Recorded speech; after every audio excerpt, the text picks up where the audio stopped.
హైదరాబాద్కు చెందిన ఒక సైనిక దళం ఉజ్జయినిలో ఉండేది. హలో అండి, మహాలక్ష్మి హాయ్ అండి. ఇవాళ వీడియో థంబ్‌నెయిల్ అయితే చూశారు కదా. అసలు బోనాలు అంటే ఏమిటి, ఎప్పుడు మొదలైంది, ఎవరు మొదలుపెట్టారు, అసలు ఆ బోనాలకి సంబంధించి పూర్వం చరిత్ర అసలు ఏంటి అనేది ఈ వీడియోలో అయితే చూద్దామండి. రీసెంట్గా మా మా వీధిలోనే బోనాలకు సంబంధించి అమ్మవారి ఊరేగింపు అయితే జరిగింది. ఆ వీడియోని మీ ముందుకు తీసుకొచ్చి ఈ బోనాలు అసలు ఏంటి, అమ్మవారి కథనం ఏంటి అనేది మీకు వివరంగా చెప్పాలని అయితే ఈ వీడియో అయితే తీయడం అయితే జరిగిందండి. మీరు చూడొచ్చు, అమ్మవారిని కూడా ప్రత్యక్షంగా నేనైతే ఈ వీడియోలో అనేది చూపించానమాట. అమ్మవారి దర్శనం కూడా చేసుకోవచ్చు మీరు. ఈ వీడియోని లాస్ట్ వరకు చూడండి, చాలా ఇంట్రెస్టింగ్గా ఉంటుంది స్టోరీ అనేది.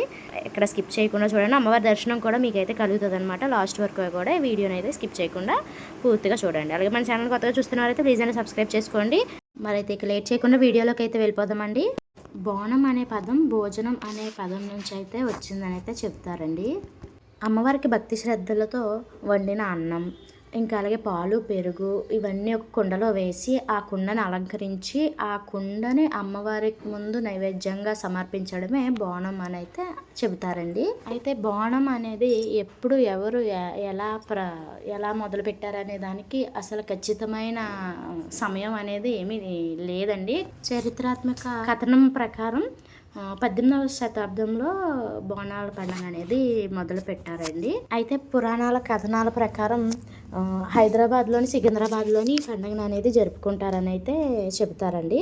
ప్రతి ఏడాది కూడా ఆషాఢ మాసంలోనే జరుపుకుంటారండి. హైదరాబాద్లోని సికింద్రాబాద్లోని 1813వ సంవత్సరంలో కలరా అనే అంటువ్యాధి అయితే రావడం అనేది జరిగిందండి. అదే సమయంలో హైదరాబాద్కు చెందిన బెటాలియన్ అనేది మధ్యప్రదేశ్లో ఉజ్జయినికి అనేది వెళ్ళిందనమాట.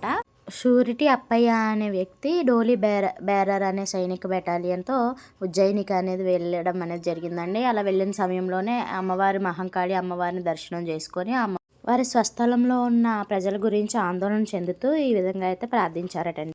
అప్పుడే అమ్మవారిని ప్రార్థించి మా ప్రజలని మహమ్మారి నుంచి కాపాడితే తిరిగి మా ఊరికి వెళ్ళిన తర్వాత నీ విగ్రహం అనేది ప్రతిష్టాపించి పూజలు అనేది చేస్తాం తల్లి అయితే మొక్కుకున్నారటండి. అయితే మొక్కుకున్న తర్వాత తిరిగి వాళ్ళ ఊరు ఎప్పుడైతే వచ్చారో సికింద్రాబాద్ వచ్చి రాగానే అప్పయ్య గారు అనే వ్యక్తి 1815 సంవత్సరంలో చెక్కతో చేయబడినటువంటి విగ్రహాన్ని, మహంకాళి అమ్మవారి విగ్రహాన్ని అయితే ప్రతిష్టాపించారటండి. ఆలయ చరిత్ర కథనాల ప్రకారం 1815వ సంవత్సరంలో చెక్క విగ్రహంతో మహంకాళి అమ్మవారిని అప్పయ్య అనే వ్యక్తి అయితే ప్రతిష్టాపించారని చెబుతారండి. అయితే బోనాలు అనేది కేవలం ఒక పండగ మాత్రమే కాదండి. సాక్షాత్ ఆ కాళికామాత అమ్మవారికి మనం కృతజ్ఞతలు చెప్పడం, అలాగే మొక్కులు చెల్లించుకోవడం, అలాగే కుటుంబం సమాజం కూడా క్షేమంగా ఉండాలని ప్రార్థించడం అనే భావన కూడా వస్తుందండి బోనం అంటే. అయితే ఈ బోనాల పండుగ అనేది 2014లో తెలంగాణ రాష్ట్రం ఏర్పడిన తర్వాత బోనాల పండుగ అనేది రాష్ట్ర పండుగగా ప్రకటించారటండి. బోనాల్లో మహంకాళి అమ్మవారితో పాటు పోచమ్మ, పోలేరమ్మ, ఎల్లమ్మ, మైసమ్మ, పెద్దమ్మ ఇలా వివిధ గ్రామ దేవతలందరినీ కూడా పూజిస్తారటండి. అయితే బోనాల్లో కనిపించే ముఖ్యమైన సాంప్రదాయాలు ఏమిటంటే బోనం అమ్మవారికి సమర్పించే నైవేద్యం, ఇంకా అలాగే పోతురాజు ఈయనైతే ఊరేగింపుకి ముఖ్యమైన పాత్ర అనమాట. ఈ పోతురాజు గారి గురించి అయితే మనమైతే చివరిలో అయితే తెలుసుకుందామండి. అలాగే ఇక ఘట్టం అంటే అమ్మవారి రూపంగా అలంకరించిన కుండను ఊరేగించడం, అలాగే రంగం అంటే అమ్మవారిని ఆవాహనతో భవిష్యవాణి చెప్పే సంప్రదాయం, ఊరేగింపులు, డప్పులు, జానపద నృత్యాలు ఈ వేడుకలో ప్రత్యేకంగా ఆకర్షణీయంగా కనిపిస్తాయండి. అందుకే బోనాలంటే కేవలం కుండలోనూ నైవేద్యం తీసుకువెళ్ళే పండుగ మాత్రమే కాదు, తెలంగాణ ప్రజలకు భక్తి కృతజ్ఞతలు, అమ్మవారి పైన ఉన్న నమ్మకాన్ని ప్రతిరూపాలుగా నిలిచిపోయిన ఒక ప్రత్యేకమైన పండుగ అండి ఈ బోనాల పండుగ అనేది. అయితే ఇక్కడ మనం తెలుసుకోవాల్సింది ఏంటంటే పోతురాజు అంటే ఎవరు, అసలు ఆయన ఎందుకు అలాగ అలంకరించుకుంటారు అనేది అయితే ఇప్పుడు చెప్పుకుందామండి. అయితే పోతురాజు అనే ఆయన అమ్మవారి సోదరుడిగా భావించే దేవతా ప్రతిరూపం అండి. అమ్మవారి ఊరేగింపుకి ముందుండి నడిపించే ఒక రక్షకుడిగా కూడా పిలుచుకుంటారండి. అయితే ఈయన సాధారణంగా పసుపు రాసుకున్న శరీరంతో ఎర్రటి దుస్తులు నడుముకు ధరించి కనిపిస్తారు. అయితే బోనాలు తీసుకెళ్లే మహిళలకు ముందుండి నడిపించే ఒక రక్షకుడిగా కూడా పిలుచుకుంటారండి. ఒక రక్షకుడిలాగా భావిస్తారనమాట ఈ పోతురాజుని. అయితే ఈయన ఒళ్ళంతా పసుపు ఎందుకు రాసుకుంటారంటే అమ్మవారిని మంగళకరంగాను ఇంకా అలాగే పవిత్రతకు చిహ్నంగా భావిస్తాం కాబట్టి పవిత్ర శుద్ధితో ఒళ్ళంతా పసుపు రాసుకొని అమ్మవారి రక్షకుడిగా ఎదురుపడతారండి.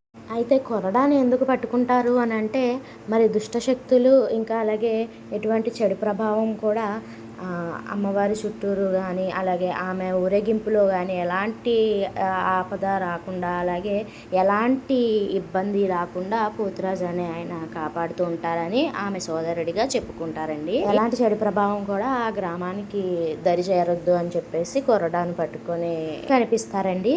బోనాల అమ్మవారి ఊరేగింపులో డప్పుల మోతకి ప్రత్యేకంగా నృత్యాలు చేస్తూ ముందుగా కనిపించేది మనకి పోతురాజు పాత్రేనండి. అయితే ఆయన్ని అమ్మవారి సోదరుడిగా అలాగే అమ్మవారి భక్తులను కాపాడే రక్షకుడిగా కూడా పిలుచుకుంటారండి. ఇంతేనండి ఇవాళ వీడియో. మీకు కానీ వీడియో నచ్చితే ప్లీజ్ అండి లైక్ చేయండి, షేర్ చేయండి. ఇలాంటి మంచి మంచి వీడియోస్ మీ ముందుకు తీసుకురావడానికి నా వంతు నేను ప్రయత్నం చేస్తూనే ఉంటానండి. అలాగే మీకు కానీ ఎలాంటి వీడియోస్ కావాలి ఏంటిది మీ ఊర్లో బోనాల పండుగ ఎలా జరుపుకున్నారు అనేది కూడా నాకైతే కమెంట్ అయితే చేయండి. సారీ అండి వీడియో పెట్టడానికి కొంచెం లేట్ అయింది. ఈ పాటికే పెట్టుండాలి. అసలు ఎప్పుడో ఎడిటింగ్ అయితే చేసి పెట్టుకున్నానండి.